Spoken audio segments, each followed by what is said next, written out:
Isso aconteceu no ano passado. Tenho 40 anos agora. Sou casado e pai de 2 meninos de 7 e 5 anos. Trabalho com seguros. Sim, é tão entediante quanto parece, mas temos estabilidade e isso é tudo o que me importa nesta fase da vida. Alguns anos atrás, meu pai faleceu após uma longa batalha contra o câncer. Ele deixou uma casa de praia em Delaware, que eu nunca tinha visitado antes, pois ele costumava alugá-la o ano inteiro. Não era nada luxuoso ou grande, mas ficava em uma localização fantástica, a apenas uma quadra do calçadão. Meu lugar preferido era, sem dúvida, o deck dos fundos no andar de cima, de onde dava para ver o mar. Depois que ele morreu, começamos a passar o verão lá. Uma semana aqui, um final de semana ali. Virou nossa pequena tradição em família. Meus filhos amam aquele lugar ainda mais do que eu e minha esposa. Passam horas na praia, andando de bicicleta, explorando a cidadezinha. Era como um presente deixado pelo meu pai. Essa história aconteceu durante uma dessas semanas, no meio de julho. Havíamos chegado num domingo para ficar até sexta, aproveitando os dias de semana quando a praia ficava mais vazia. Eu me lembro da noite com clareza. Era uma quarta-feira. As crianças tinham dormido por volta das 21h30, exaustas depois de um dia inteiro sob o sol. Eu e minha esposa estávamos no deck jogando cartas e tomando vinho, quando nosso filho mais velho, Jordan, saiu com uma expressão estranha no rosto. Disse que estava ouvindo um barulho de arranhado vindo do quarto e que não conseguia dormir. Deixei o copo de vinho, pedi para minha esposa esperar e desci com ele. Achei que fossem barulhos normais de casa antiga. Os meninos não dividem quarto, então nem pensei em acordar o menor. Jordan apontou para a parede perto da cama e pediu silêncio.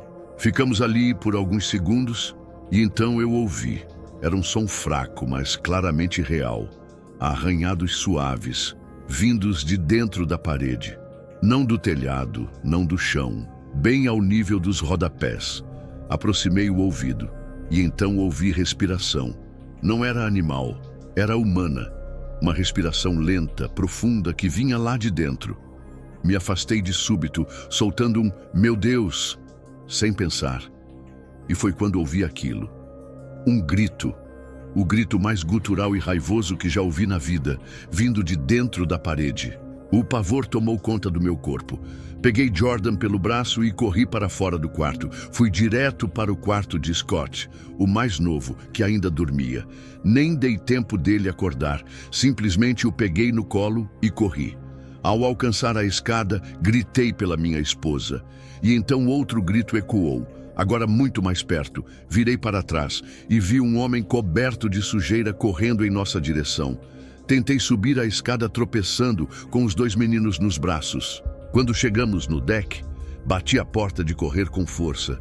E 2 segundos depois, o homem se jogou contra o vidro. Achei que fosse quebrar.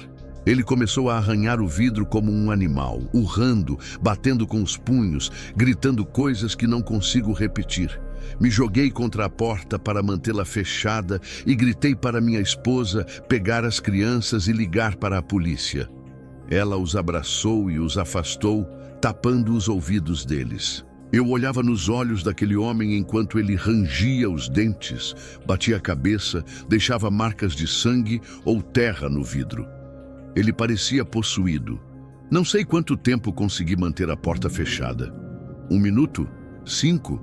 Pareceu uma eternidade. Eu estava decidido. Se o vidro quebrasse, eu lutaria com tudo para proteger minha família. Mas então, a polícia chegou. 2 oficiais entraram correndo pela casa. Um deles o derrubou por trás. O outro ajudou a imobilizá-lo. O restante da noite foi um borrão. Depois de levá-lo embora, os policiais me ouviram e inspecionamos a casa juntos. Descobrimos um pequeno espaço de acesso sob a varanda dos fundos que levava a um vão sob a casa. Um tipo de porão estreito que se conectava por uma tábua solta no closet do quarto de Jordan. Eu não fazia ideia de que aquilo existia. Nunca tinha feito uma inspeção completa desde que herdei o imóvel. Alguns dias depois, o detetive me ligou. Disse que o homem confessou ter morado ali por meses. Descobriu o vão durante a baixa temporada e passou a viver escondido, planejando fazer mal à minha família, por termos, segundo ele, invadido sua nova casa. Ele vinha roubando comida da nossa casa e do lixo dos vizinhos. Não voltamos a casa o resto do verão, não por medo, mas por trauma. Levei meses para sentir segurança de novo. Mandei lacrar o espaço. E só depois disso conseguimos usar a casa outra vez. Hoje tudo voltou ao normal. Ou pelo menos o mais próximo disso que conseguimos chegar.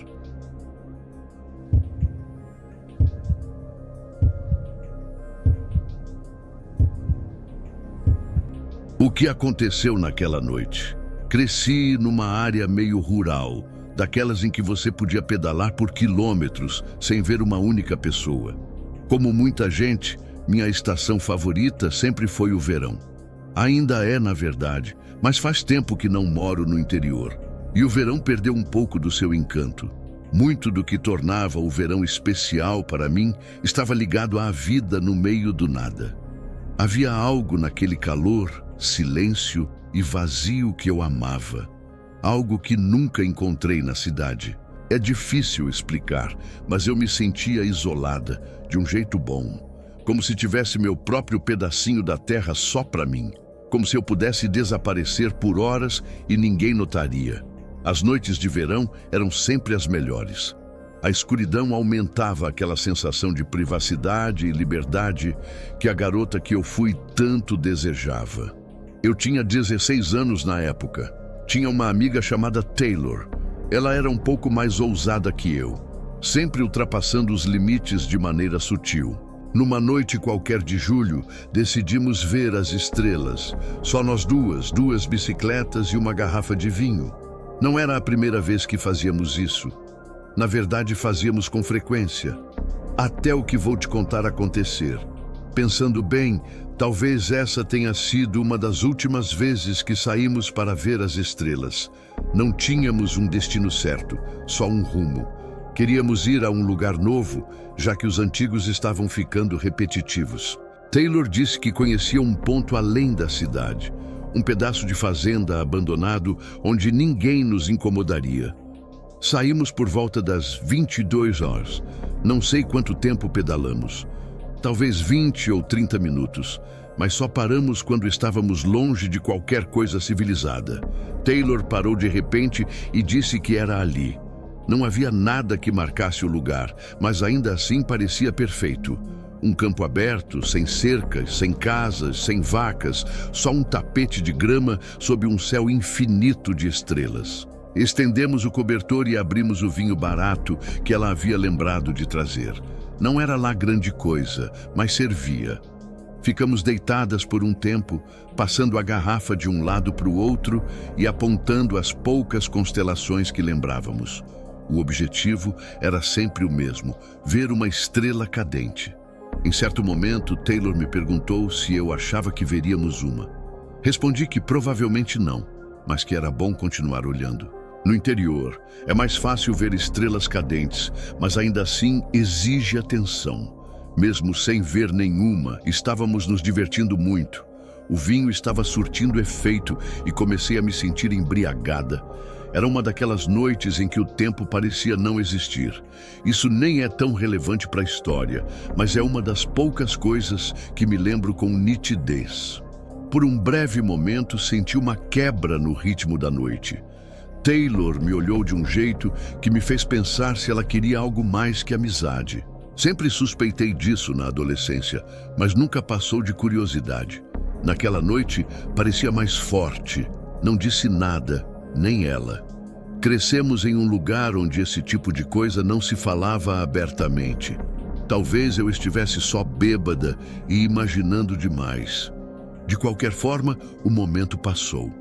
Rimos de alguma bobagem que ela disse e então vimos uma estrela cadente. Quem já viu sabe. É impossível não rir ou gritar na hora. Rimos e Taylor me mandou fazer um pedido. Não lembro o que pedi. Provavelmente algo bobo. Ficamos ali por mais alguns minutos, animadas por termos visto a estrela. Fechei os olhos por um instante, só para sentir o vento no rosto e me fundir a quietude do lugar. Juro por tudo que não fiquei mais de 5 segundos com os olhos fechados. Mas quando os abri, Taylor não estava mais lá. Ela tinha simplesmente desaparecido. Não era como se tivesse ido ao banheiro ou mexer no celular. Ela não estava em lugar nenhum e sua bicicleta também havia sumido. A minha ainda estava ali, ao lado do cobertor. Me levantei de súbito, achando que ela queria me assustar. Olhei em volta, dei uma volta de 360 graus. Nada. Nesse momento, um medo inexplicável tomou conta de mim. O campo, antes acolhedor, ficou sufocante. O céu parecia mais escuro, como se alguém tivesse abaixado o brilho ou borrado as estrelas. O ar estava mais frio. Não um frio natural, mas um frio estranho. Como se eu tivesse entrado numa versão diferente do mesmo lugar. Peguei meu celular. Eram 3h da manhã. Isso está gravado na minha memória. Pisquei várias vezes, achando que era erro, mas não era nem meia-noite quando fechei os olhos. Será que dormi? Não parecia. Mas e se Taylor tivesse me deixado ali? Aquilo era impossível. Ela jamais faria isso. Chamei por ela várias vezes, nada. Liguei para o celular dela, sem resposta. Comecei a chorar. Peguei minha bicicleta e voltei pedalando para casa, tentando não entrar em pânico. Foi o trajeto mais assustador da minha vida. Cheguei em casa sem fôlego, sem entender o que tinha acontecido. Dormi logo em seguida. Na manhã seguinte, mandei mensagem para Taylor, esperando um pedido de desculpas. Em vez disso, ela me perguntou: "Onde diabos você foi ontem à noite?" Contei o que lembrava, que acordei sozinha às 3 da manhã e achei que ela tinha ido embora. Foi então que ela disse algo que me fez escrever essa história. Ela disse que foi ela quem acordou às 3h sozinha e que eu tinha desaparecido. Esperou por mim por mais de 1 hora, depois foi embora, irritada e confusa. Segundo ela, eu simplesmente sumi. E eu tinha certeza de que foi o contrário. Discutimos tentando entender, mas nada fazia sentido. Nenhuma de nós tinha lacunas de memória, registros de ligações ou mensagens.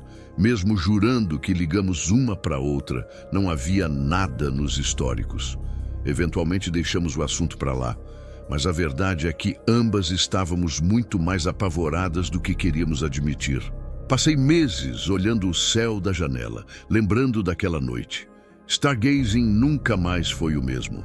Talvez tenhamos tentado mais 1 ou 2 vezes, mas mesmo que a vida tenha seguido em frente, nunca tive uma explicação. Não sou supersticiosa, mas quem ouve essa história sempre diz que foi algo sobrenatural. Talvez tenham razão, mas prefiro não pensar nisso.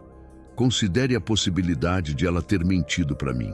Mesmo assim, algo aconteceu com a gente naquela noite. Algo que talvez eu nunca entenda. Não falo com Taylor há anos, mas apostaria minha vida que ela também se pergunta de vez em quando o que realmente aconteceu naquela noite de verão no campo.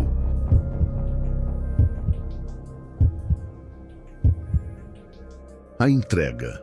Meu nome é Chris. Isso aconteceu há anos e é algo que eu realmente tinha esquecido até pouco tempo atrás.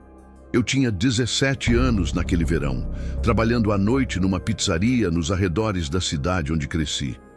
Eu não gostava muito, mas sem dinheiro e com 2 pais que me matariam se ficasse desempregado, não podia reclamar. Era aquele tipo de emprego que você aceita porque ninguém mais está contratando. Turnos lentos, uniforme grudento e um carro de entrega tão acabado que mal subia ladeiras. Pelo menos eu não precisava usar meu próprio carro. Isso teria sido péssimo. Ah, sim, isso não é exatamente relevante, mas vale mencionar. A pizza era horrível. Sério, genuinamente terrível. Eu não entendia, aliás, ainda não entendo, por que alguém em sã consciência pedia daquele lugar. Se não fosse pela tecnologia e pelo ambiente até razoável, sinceramente, acho que não teríamos recebido nenhum único pedido. Aquela pizzaria é, sem dúvida, A coisa de que menos sinto falta da minha cidade natal. E isso já diz muito. A única vantagem de trabalhar lá era que, talvez pela pizza ser ruim ou pela localização isolada, ou os dois, quase ninguém fazia pedidos. A maioria das noites era completamente parada. Não vou entediar vocês com os detalhes banais de como eram meus turnos. Era uma pizzaria, dá para imaginar. Uma noite eu estava reabastecendo a geladeira com bebidas quando o tablet apitou com um pedido online. Uma pizza grande de calabresa com azeitona. Lembro bem disso porque ninguém nunca pedia azeitona. O endereço era no meio do nada, fora da nossa área de entrega. Estava prestes a rejeitar por hábito, quando meu gerente, um cara de uns 30 e poucos anos chamado Russell, que passava o dia no fundo da loja rolando o Reddit, olhou para mim e disse para aceitar. Disse que não tínhamos feito nenhuma entrega há mais de 1 hora. Não discuti. Quando a pizza ficou pronta, digitei o endereço no celular e peguei a caixa.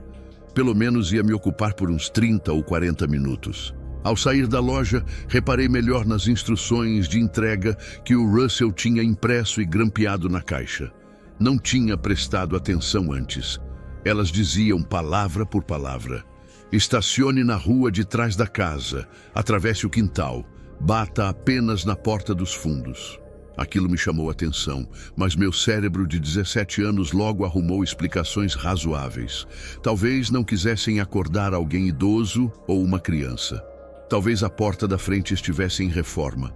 Talvez quisessem esconder a entrega de um pai ou cônjuge. Podia ser qualquer coisa. E tudo o que eu pensava era como a noite estava lenta e como seria pior ficar dobrando caixas. Mas assim que saí da pizzaria, comecei a ter um mau pressentimento. Era uma daquelas noites de verão abafadas, pesadas, como se você estivesse andando dentro de uma sopa. Quente, úmido, sem uma brisa. O ar parecia preso em uma gelatina invisível. E aquele cheiro, sabe aquele cheiro azedo de plástico velho e terra esturricada pelo sol? O típico de um dia úmido e parado.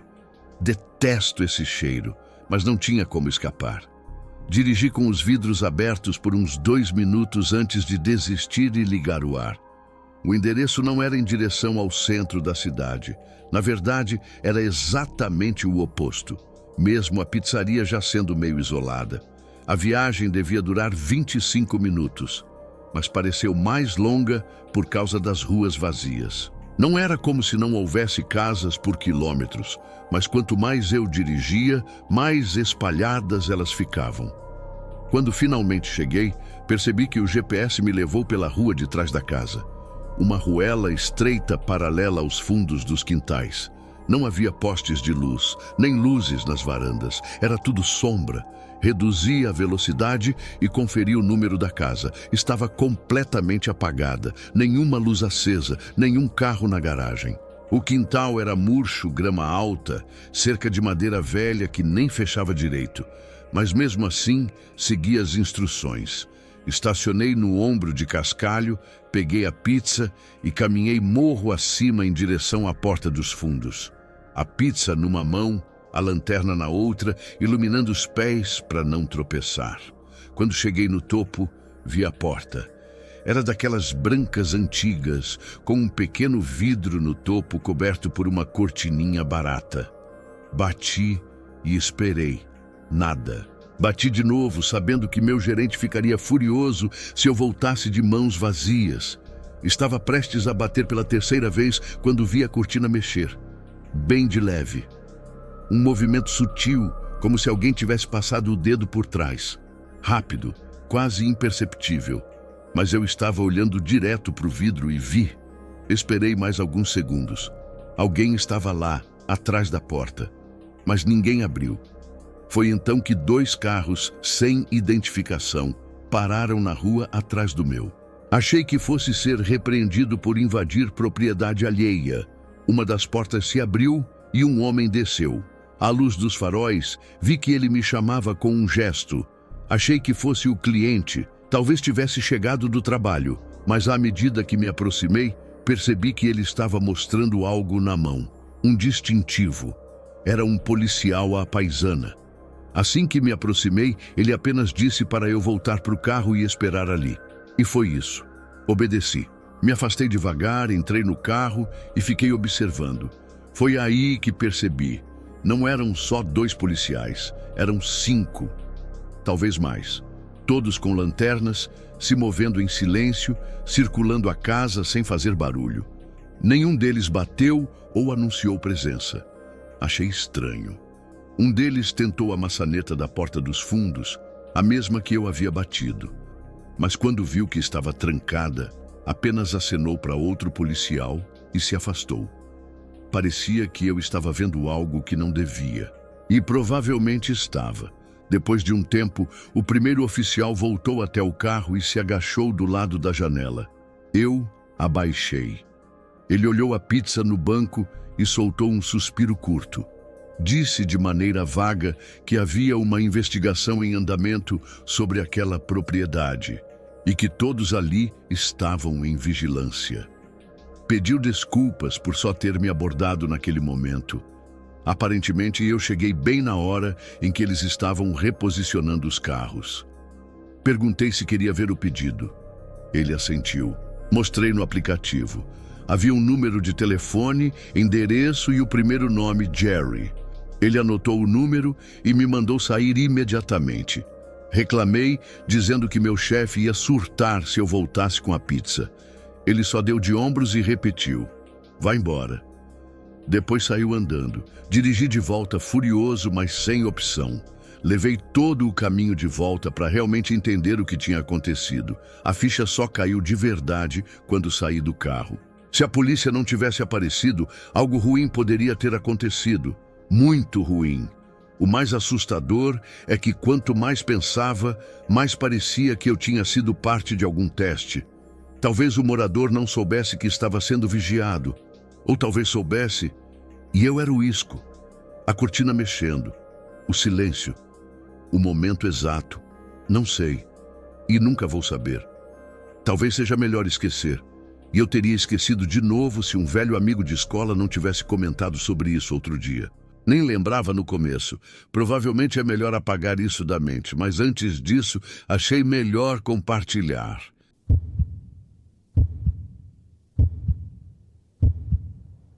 Já passei por algo que me deixou completamente apavorada. Eu trabalhava em um shopping, no turno da tarde para a noite, e a loja fechava às 10 da noite. Sempre levava um tempo extra para deixar tudo organizado e limpo para o dia seguinte. Então, quando saía, já era mais de 10h30. Pegava o ônibus que demorava cerca de 1h30 até o meu ponto. Quando descia, já passava da meia-noite e ainda tinha uns 20 minutos de caminhada até em casa. As ruas desertas e escuras não ajudavam nada e me deixavam cada vez mais nervosa. Tentava sempre andar com pessoas que seguiam o mesmo caminho, mas naquele dia, por alguma razão, desci sozinha. A noite estava fria e o silêncio me apertava o peito. Passava pela avenida e sentia um arrepio só de pensar na rua deserta que ainda tinha pela frente. Já eram quase 12h30, quando de repente ouvi um carro entrando na rua lentamente. Eu acelerei o passo, mas o carro se manteve ao meu lado, em uma velocidade estranha, como se me observasse. Meu coração disparou. Foi quando ouvi uma voz masculina, a voz de um homem falando coisas obscenas. Eu já estava chorando. Aumentei o passo e, ao virar a esquina da rua, entrei em uma rua mais estreita. Só que o carro virou atrás de mim. Aumentei ainda mais a velocidade, sem saber onde estava indo, mas meu instinto só dizia para correr. Aquela rua estreita levava a um valão, e a única opção era continuar ali, pois não tinha mais tempo. Ouvi o carro acelerando e pude perceber que ele estava me procurando. O terror me tomou de conta, mas eu não podia parar. Então, tomei uma decisão impulsiva. Eu me joguei no valão. Era escuro, com árvores ao redor e uma água podre, cheia de galhos e pedras. Eu não pensava no risco. Só sabia que ali ele não iria me encontrar. Me machuquei muito. Cortes no rosto, a perna cheia de hematomas, a cabeça sangrando, o pé torcido. Mas por sorte, nada grave. Ouvia o carro passar por ali, devagar, procurando por mim, e o pânico só aumentava. Ratos passaram por cima de mim e eu não conseguia parar de clamar por ajuda. Fiquei ali, abaixada, quase 1 hora, até que finalmente o carro foi embora. Foi quando ouvi uma voz de um homem, acompanhado de um cachorro. Ele estava voltando do trabalho e me viu, depois de ouvir meus gritos. Era meu vizinho, o seu Hugo. Ele me ajudou a sair dali, assustado e sem saber o que fazer. Quando me viu, ele ficou desesperado e me perguntou o que tinha acontecido. Eu, chorando, contei tudo. Ele me levou até em casa e, quando minha mãe me viu, ficou desesperada. Ela me abraçou, me cuidou dos ferimentos e choramos juntas. Na manhã seguinte, não fui trabalhar. Fui direto à delegacia. Lá soube que o homem tinha sido preso por abusos em outras situações e que ele já estava sendo tratado lá dentro, como costumavam dizer. Ainda com medo, fui ao hospital para tratar os ferimentos, mas nada grave. 1 semana depois, eu estava melhor. Soube que o homem havia sido solto, mas ele foi preso novamente e dessa vez ninguém teve misericórdia. O medo ainda estava comigo, mas acima de tudo, eu sabia que tinha sido livrada. Eu fui ágil, tomei uma decisão rápida e graças a isso estou aqui para contar a história. Mais de 20 anos se passaram e ao relembrar, as lágrimas ainda caem. Foi um livramento muito grande.